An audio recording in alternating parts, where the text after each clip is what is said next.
नमस्कार दोस्तों, study with ज्ञान प्रकाश में आपका हार्दिक स्वागत है। आइए डिस्कस करते हैं 8 और 9 मई के डेली करंट अफेयर। तो पहला क्वेश्चन है, हाल ही में विश्व एथलेटिक्स दिवस 2022 कब मनाया गया। देखिए फ्रेंड्स, याद रखना कि 2022 में विश्व एथलेटिक्स दिवस ये मनाया गया 7 मई के दिन। तो एथलेटिक्स में युवाओं की भागीदारी बढ़ाने और फिटनेस के महत्व के बारे में जागरूकता फैलाने के लिए हर वर्ष मई महीने में विश्व एथलेटिक्स दिवस मनाया जाता है और इस वर्ष वर्ल्ड एथलेटिक्स डे ये मनाया गया है 7 मई को।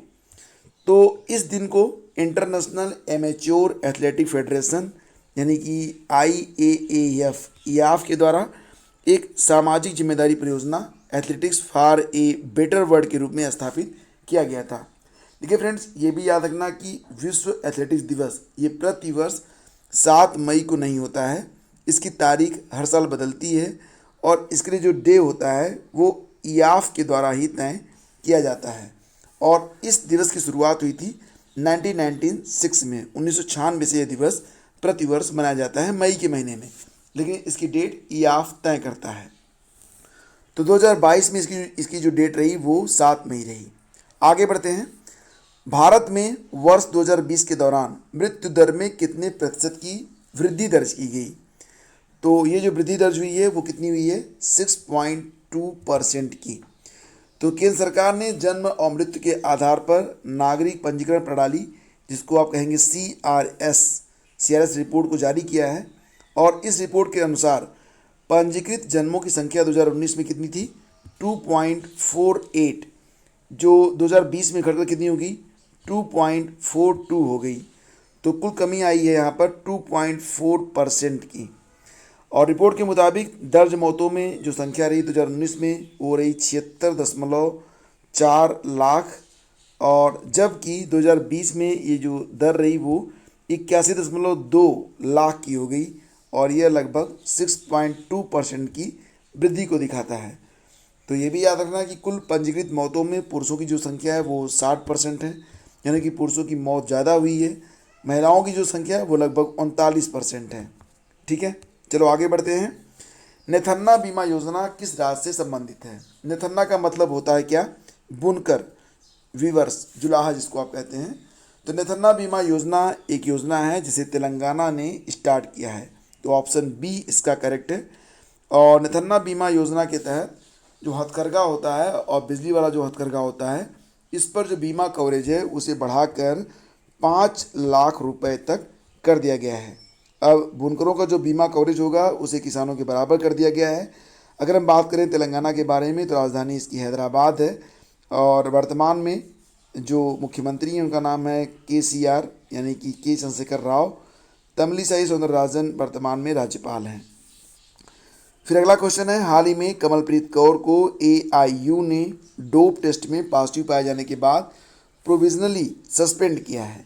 तो कमलप्रीत कौर का संबंध किस खेल से है, इसका आंसर हो जाएगा वो डिस्कस थ्रोवर है, यानी कि ऑप्शन बी इसका करेक्ट है।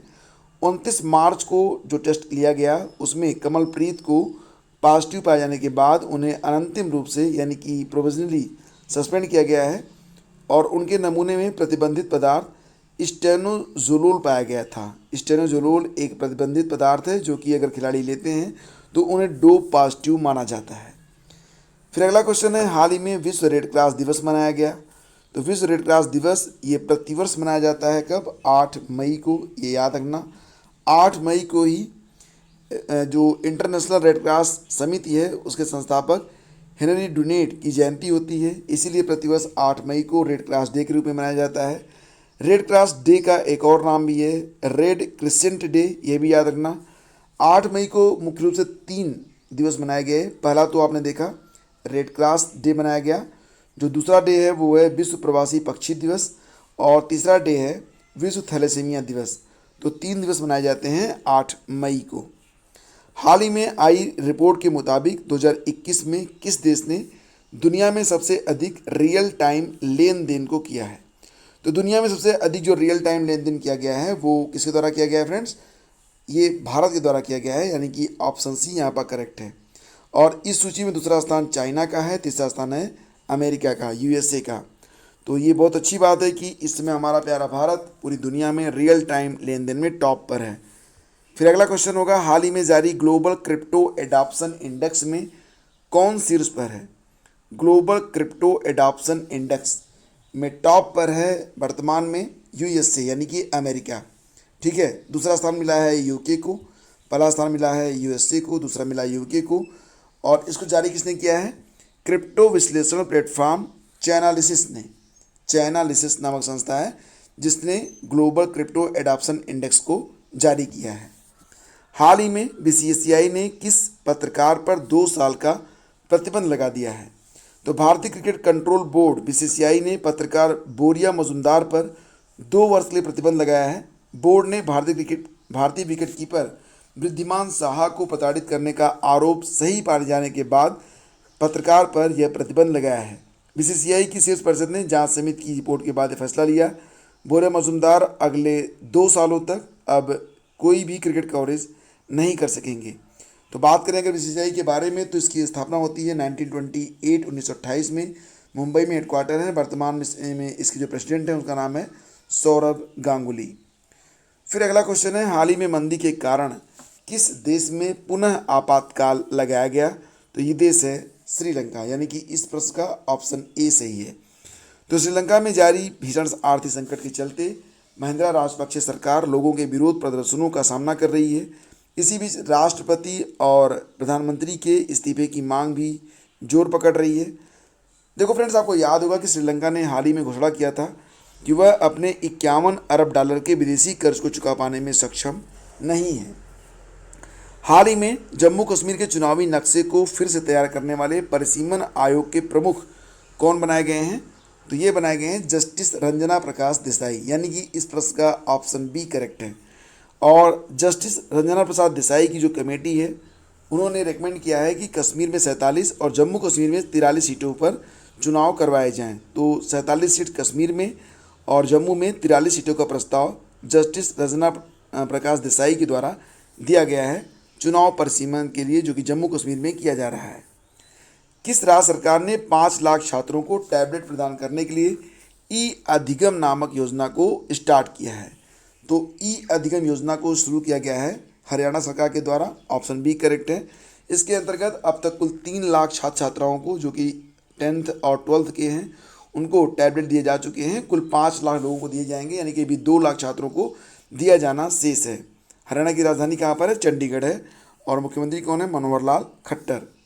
हाल ही में मुख्यमंत्री मुफ्त सीवर कनेक्शन योजना किस राज्य या यूनियन टेरिटरी के द्वारा लागू की गई है?